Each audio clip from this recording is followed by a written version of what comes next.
मुझे इतना याद है कि वो मुझे नीचे लाए स्टेयर से, and both of them decided that we not taking अलग अलग कार्स, यहीं छोड़ देते हैं, कल तो आना ही है काम पे, तो कार्स कल उठा लेंगे, एक ही गाड़ी में चलते हैं, which was of my best friend, right? So दादा की वजह से हाँ ठीक है, आसपास रहते हैं तो अभी चल लेते हैं, एंड देन प्रोबेबली कल अपनी अपनी कार पिक कर लेंगे। मुझे याद है, मुझे यहाँ तक याद है कि मुझे गाड़ी के फ्रंट सीट पे बिठाया गया, मुझे बेल्ट लगाई गई, my best friend was sitting पीछे and the other friend was driving, and I suddenly lost control. मैं चीख रही थी, मैं इतनी तेज चीख रही थी कि शायद बाहर पुलिस देखे तो सोचे कि मुझे किडनैप किया जा रहा है। मैं गाड़ी के दरवाजे पीट रही थी, मैं शीशे तोड़ने की हालत में थी, मतलब I don't know what I was doing. And कहीं मुझे उस एक पॉइंट पे मुझे दिख रहा था कि मैं कर रही हूँ, बट मेरे पे कंट्रोल मेरा नहीं था। As if in somebody is just मेरा हाथ पकड़ के जान के मुझे कह रहा है मार तोड़, तेरा हाथ टूटे कोई बात नहीं, बट समझ नहीं आया। ठीक है, उसके बाद I don't know. It is always a blank page of my life. इतना याद है कि शीशों पे मार रही थी, और इतना ज़रूर याद है कि मुझे किसी की आवाज़ नहीं सुनाई दी थी। आपको फ़ोन करा गया था कि मैं आउट ऑफ कंट्रोल हूँ उस पॉइंट पे, और मुझे सिर्फ आपकी आवाज़ सुनाई दे रही थी कानों में। आप कुछ बोल रहे थे मुझे, और मैं आपको रोते हुए बस इतना कह रही थी, भैया मुझे बचा लो, मुझे बचा लो। मुझे इतना पता है कि मेरे को बस वही एक आवाज़ सुनाई दे रही थी, ना मुझे अपने फ्रेंड्स की आवाज़ सुनाई दे रही थी, ना मुझे ये पता था कि हम कहाँ हैं, हम किस रास्ते पे, हम किस सर है, कुछ नहीं पता मुझे, एब्सोल्युटली ब्लैंक। रिया का अपने ऊपर से पूरा कंट्रोल जा चुका था। वो जो एनर्जी थी उसने पूरी तरह रिया को उस समय पोजेस कर लिया था, और पोजेस करने के बाद रिया अपनी she was not her self. She was not only hitting the windows of the car. Relax. God bless you. I understand. I could have lost 2 of my friends that night. You could have lost 2 of your friends. You could have lost your life on that day, because she was not only hitting the doors or the window of the car. She was trying to jump out of the moving car. चलती हुई गाड़ी से रिया ने कई बार, एक बार नहीं कई बार कूदने की कोशिश की। तो एक चीज़ हुई, कुछ मेरे अच्छे दोस्त घर के पास ही रहते थे, तो वो और मैं, मतलब बाइक्स का बहुत शौक था हम लोगों को, नई नई बाइक भी आई थी मेरे पास, तो बाइक्स पर हम घूमने गए। जनरली हम निकल जाते थे, लाइक हमारा पक्का था कि जिस दिन छुट्टी है उस दिन हम 5 बजे निकलेंगे और 7-8 बजे तक घर आएंगे आराम से घूम के। सो हम गए, तो मेरे एक सरदार दोस्त था, तो वो कहता है प्रा एक काम करते हैं। हाँ, सो मैं एक चीज़ क्लियर कर दूँ, हमारे घर के पास में ना लाइक 5-10 मिनट की वॉकिंग पे एक नाला हुआ करता था। बेसिकली वो बहुत लंबा नाला है, I will not disclose the location, Delhi में ही है, वेस्ट दिल्ली के अंदर। ठीक है। एंड वहाँ पे हम जा रहे थे, और मतलब ठीक है, मतलब रात का टाइम था, 6-7 बजे, और उस एरिया में क्या होता है ना कि कोई भी स्ट्रीट लाइट या कुछ नहीं है वहाँ पे। सो हम 4-5 दोस्त थे, 2-3 मेरे सरदार दोस्त थे, 1-2 मोने, मतलब हम सब मिला के मतलब 4-5 ही दोस्त थे। तो हम गए। अब क्या हो रहा है कि वो एरिया में जैसे हम एंटर हुए हैं, वहाँ पे पूरा एकदम बिल्कुल अंधेरा, मतलब मैं बोलूँगा एक बहुत कम लाइट थी, मतलब अपनी हेडलाइट्स भी ऑन ना करें तो मतलब हमारा चलाना मुश्किल हो जाता है, इतना अंधेरा था उस एरिया में। तो हम चल रहे हैं, मतलब मस्त फन कर रहे हैं, और एकदम से मेरा जो वही सरदार दोस्त उसने बोला कि यार एक काम करते हैं, ऐसे ना लेफ़्ट मारते हैं। लेफ़्ट इज़ लाइक कि वो बेसिकली इस तरफ नाला है, ये रोड जा रहा है, इस तरफ ना काइंड ऑफ अ जंगल कह सकते हैं, जंगल नहीं है वो बेसिकली, बट पहले हुआ करता था थोड़ा ridge area type area. Correct, सुनसान, जहाँ पे पेड़ पौधे बहुत ज़्यादा होते हैं, गलत काम भी होते हैं वहाँ पे। सो हमने जस्ट ऐसे लेफ़्ट लिया, लेफ़्ट लेते ही हम अंदर गए, अंदर जाके वहाँ पर लिखा हुआ था एक जगह पे कि आप यहाँ पे मतलब अंदर ना जाएं, आगे ना जाएं। वहाँ पे ना बहुत अफवाहें थी कि वहाँ पे भूतनी या कुछ ऐसे होता है, और कुआं था वहाँ पे, बेसिकली एक कुआं। तो हम वहाँ पे गए और वहाँ पे जाके मेरे साथ दोस्त ओ देख ओ री चुड़ैल ओ देख सफ़ेद साड़ी में ऐसे करके बोले जा रहे हैं। फिर दूसरे दोस्तों ने भी बोला, मैंने भी शुरू हो गया ऐसी बकचोदी करने। बिल्कुल। तो इस तरीके से तो मैं भी शुरू हो गया ऐसे करते करते। तो मेरा एक दोस्त था, तो उसने क्या किया, कुएं के अंदर ऐसे मतलब इट्स अ कुआं, वो ऐसे खड़ा हुआ है और नीचे की तरफ देख रहा है और ऐसे खड़े होकर उसमें बोल रहा है, बहुत क्रेजी सीन था वो। मतलब उसने कुएं के अंदर देख के बोला, होर की हाल ने, इन फन में। And we heard the reply, मैं तो ठीक हाँ, तू दस।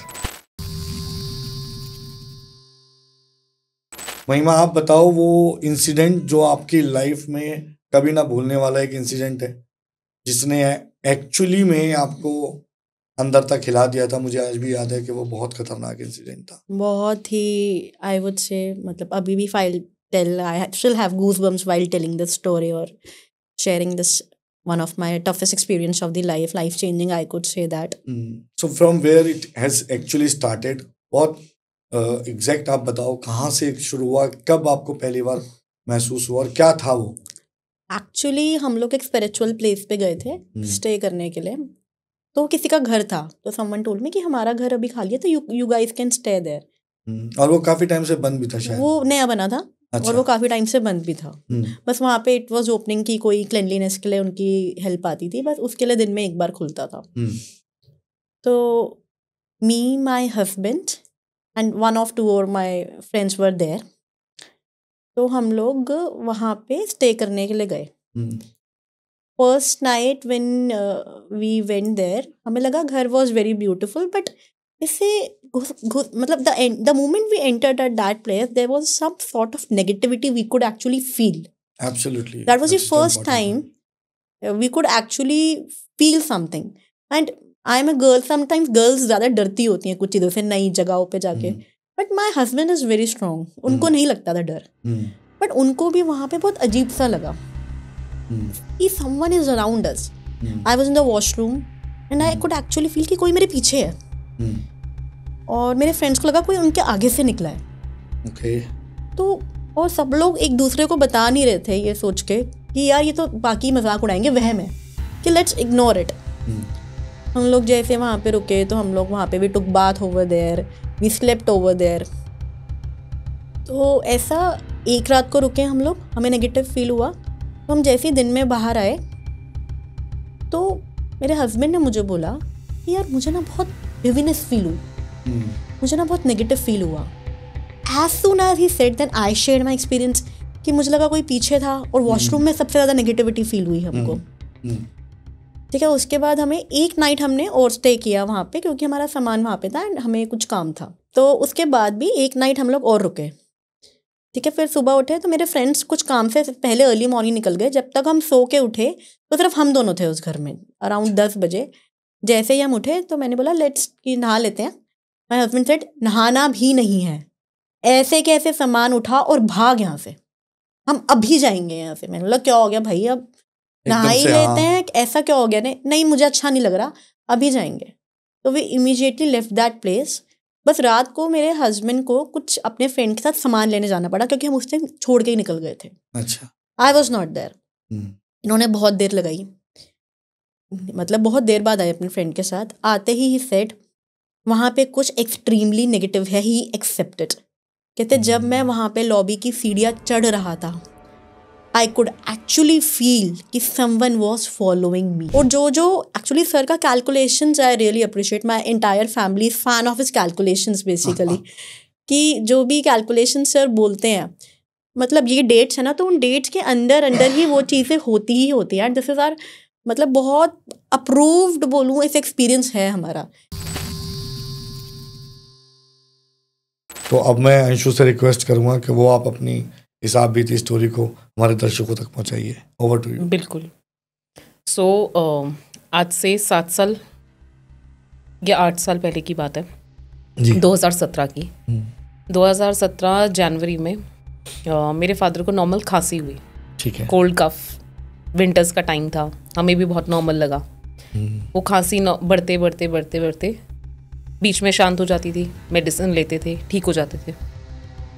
अच्छा, आउट ऑफ नोवेयर ये स्टार्ट हुआ, ये है सब, ना? हाँ, सब कहीं कुछ हमें normal था, कुछ कोई नहीं, हम problem नॉर्मल नहीं थी। अपनी जिंदगी जी उनका रहे थे। अच्छा बिजनेस वगैरह सब चीज चल रही थी, उनका बिल्कुल। बहुत अच्छा बिजनेस था, राइट, है ना? He was living absolutely fine, सब कुछ अच्छा था। सब उनका बिजनेस उनका सही चल रहा था। मैं उनके साथ काम करती थी उनके अच्छा। बिजनेस में ही, तब अच्छा। मैं पढ़ भी रही थी। ओके।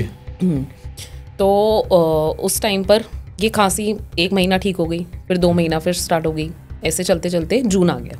अल्टीमेटली उनका जो लास्ट स्कैन था उसके अंदर ये आया कि उनको कैंसर है, उनको गले में कैंसर है। तो ठीक है, डॉक्टर्स ने बोला कि शायद वो स्मोक करते हैं, इस वजह से हुआ हो।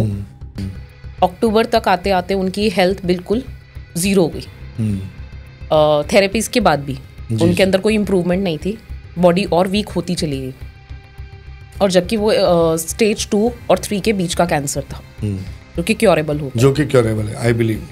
देन अक्टूबर 26 को उनका जो लास्ट डे था, मतलब 26 अक्टूबर को, 26 अक्टूबर के 10 डेज बाद उनको डेथ हो गई थी। हाँ, उनकी डेथ हो गई थी 26 को। 26 को डेथ हो गई, एंड देन मतलब उसके बाद मतलब जो डॉक्टर्स ने कहा क्रियाक्रम कुछ नहीं होता है, हाँ। फिर आपने क्रियाएं वगैरह करके 10 डेज बाद आप हरिद्वार से जब हम वापस आए, क्योंकि हरिद्वार हम लोग सारी फैमिली गए थे। अच्छा। मेरी 2 सिस्टर्स, वो यहाँ थी, मैं, मेरी मम्मी, मेरे ताया जी, वो सब हम लोग हरिद्वार गए, राइट, जो अस्थिया विसर्जन के लिए जाते हैं। तो वहाँ से वापस आ रहे थे तो मेरी मम्मी के पैरों में स्वेलिंग हो गई। अच्छा। तो हमें लगा कि शायद नॉर्मल है, कि मतलब काफी लॉन्ग टाइम तक लंबी ड्राइव करो, लंबी जर्नी में जाओ तो हो जाता है। तो जब हम वहाँ से वापस आए तो उनके पैरों में स्वेलिंग थी। हमने कहा ठीक है, कोई बात नहीं, पानी में रखे, मेडिसिन दिया उनको, एक तो डॉक्टर से बात करके, तो उन्होंने कहा नॉर्मल है, ठीक हो जाएंगे। फिर उन्होंने 2 दिन बाद कंप्लेन किया कि मुझे सांस लेने में प्रॉब्लम हो रही है। हम डॉक्टर के पास गए। And sorry to interrupt you, मतलब जहाँ तक मुझे याद है आपने मुझे बताया था कि बिफोर गोइंग फॉर दैट क्रिया टू हरिद्वार, उससे पहले मदर आपकी बिल्कुल ठीक थी, कोई प्रॉब्लम नहीं थी, she was all fit and fine, बिल्कुल कुछ भी नहीं था उनको। And the moment you return from there, तब से मतलब ये स्टार्ट हुआ। तब से ये स्टार्ट हुआ। और जबकि हमें उनको संभालना चाहिए इस टाइम पे, क्योंकि वी लॉस्ट आवर फादर, उन्होंने अपने हस्बैंड खोए थे, ऑब्वियसली उनको ज्यादा सपोर्ट चाहिए था, वो हमें संभाल रही थी उस टाइम पे। तो हम वहाँ से वापस आ रहे थे, 2 दिन हुए, 2 दिन के बाद हम डॉक्टर के पास गए। डॉक्टर ने, उनका पेट काफ़ी ज़्यादा बढ़ चुका था। अच्छा। उनका पेट काफ़ी बढ़ा हुआ था। तो डॉक्टर ने देख के ही बोला कि इनको पेट में पानी भर रहा है। पानी भर रहा है। हमने कहा पानी कैसे भर सकता है? हाँ। हमारे लिए बड़ी नॉर्मल बात नहीं है ये, हमने कभी सुनी भी नहीं थी किसी से। ठीक बात है। तो इस वजह से उनको सांस लेने में प्रॉब्लम हो रही है। जिस डॉक्टर ने चेक किया था वो आर्मी डॉक्टर थे। Army doctor? हाँ। उन्होंने देखते ही बोल दिया था कि मुझे ऐसा डाउट है, इनको लोअर एब्डोमेन का प्रॉब्लम है और मोस्ट प्रोबेबली ये कैंसर है। ओह। रात को 2 बजे उन्होंने मुझे उठाया, मतलब 8 मार्च की जो 2 बज रहे थे, रात के 2 बजे। 7 मार्च वाली रात, हाँ, 8 जो 8 की अर्ली मॉर्निंग। हाँ, 2 बजे उन्होंने मुझे उठाया कि मुझे चाय पीनी है। रात के 2 बजे? रात के 2 बजे। मेरे लिए बड़ा अजीब सा था कि कभी उन्होंने मुझे नहीं उठाया, 2 बजे वो मुझे उठा रहे हैं। तो मैं और मेरी सिस्टर और मम्मी, हम तीनों एक ही रूम में सोते थे। उन्होंने मुझे उठाया, चाय बनाई हमने, तब तक मम्मी लेट गए। और मैंने एकदम शाउट किया कि क्या हो गया आपको, आप लेट क्यों गए हो? इतने में मैंने अपनी सिस्टर को कॉल किया। जितने में वो आए, लास्ट में उनकी मतलब 5 मिनट की सांसें रह गई थी जैसे। तो 8 मार्च को हमने उन्हें भी खो दिया। बहुत सोचने के बाद हमें ये रियलाइज़ हुआ कि मेरे पापा का बिजनेस था। ठीक है। वो फार्मासिस्ट थे, उनका बिजनेस था पार्टनरशिप में। वो जो पार्टनरशिप में बिजनेस था, उस पार्टनरशिप के चलते उनके बीच में बहुत प्रॉब्लम स्टार्ट हुई। और जब ये प्रॉब्लम स्टार्ट हुई तब हमें पता चला था कि उनके घर में कुछ लोग ऐसे हैं जो नेगेटिव चीज़ें करते हैं, नकारात्मक क्रियाओं में हैं। जी। तब हमें जाकर के क्लैरिटी हुई कि एक्चुअली ये ऑल ऑफ अ सडन नहीं था, किसी का किया हुआ ऐसा नहीं था कि उनकी हेल्थ की वजह से प्रॉब्लम है। ये सब कुछ प्लान्ड था जी।